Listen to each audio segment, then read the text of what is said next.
Hey everyone.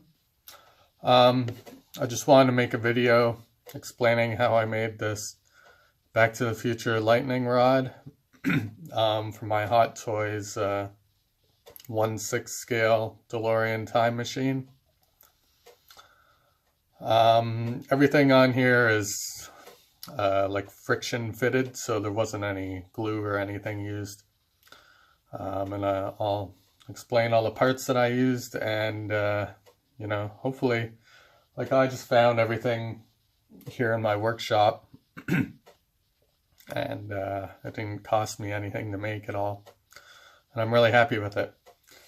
So, you know, hopefully you can put this together from scratch or something similar together from scratch, and if not, then it should only cost you, you know, like a trip to the hardware store and you know, not very much in parts for sure.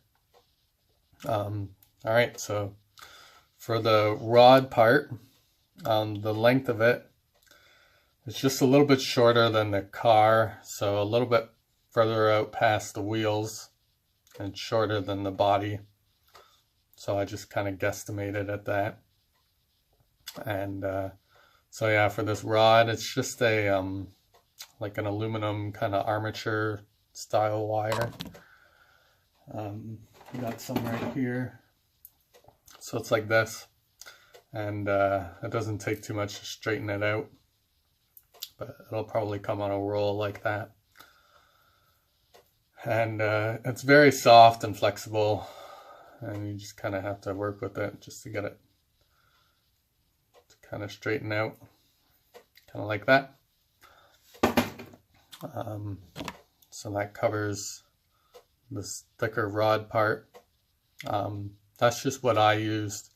You might want to use like a radio antenna, like a telescopic radio thing. That probably would have been better. And then this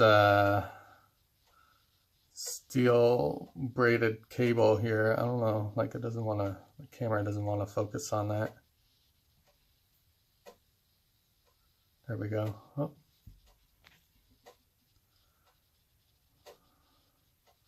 I don't know, it doesn't look very good.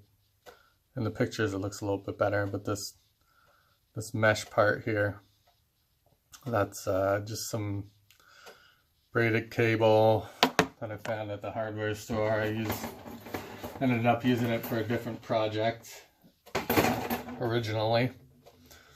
But what's neat about that is it kind of wants to hold its shape, so it springs back. It's like a spring wire kind of thing. So it wants to straighten out. So I just took that and you know, cut pretty well the same length. And you need some steel, some really good wire snips for cutting that. And on the end of that, which is right here, that's just some heat shrink tubing. So that's all these, I got some right here. Different sizes of heat shrink. So if you take a thinner one like that, and then just use your heat gun, and then that'll protect this end here and make it kind of stiff. There's a scene in the movie where you can kind of see this, like this how the cable's kind of wrapped at the end there.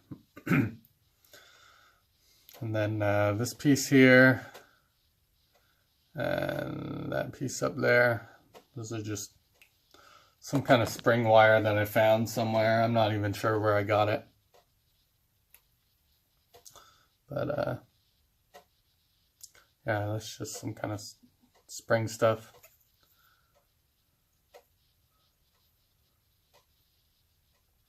So I just kind of twisted that on there, and you can kind of see the little teeth marks when it twisted. I ended up having to use a drill and some pliers just to kind of twist it into place. And then up here it was easier because that's just pushed onto this cable piece, so that doesn't even fit onto the aluminum part, like the spring part here. So that just had this copper hook, and that copper piece came from the inside of coax cable. So I just ended up using some pliers and kind of shaped it around a pen to get that kind of question mark shape. And then I ended up kind of fraying the end of this cable here, or the steel cable, and I just put that over the end of the copper.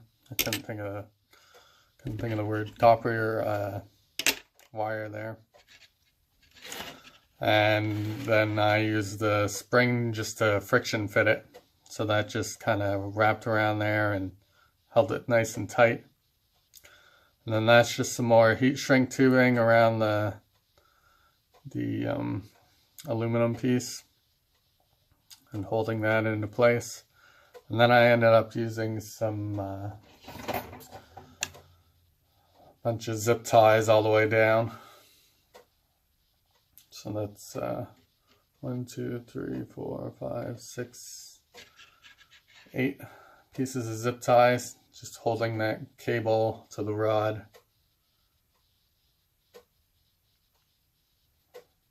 And then I ended up using one that had like a smaller head on there. And then just kind of spaced them apart. I drew them up really tight and cut them off with some wire snips. And that's pretty much it. That's my lightning rod.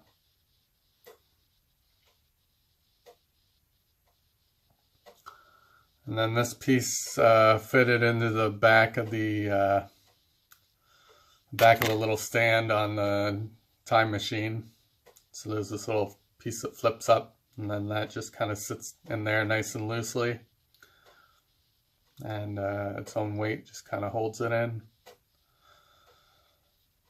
So yeah, hopefully that'll come in handy and you can make your own. Maybe you can make something a little bit better than this. I don't think this is completely accurate. I think this probably should have been black or something, and then these would have been white. But I kind of like the that silver look to it. So yeah, I hope that comes in handy, and have fun making your own. Take care.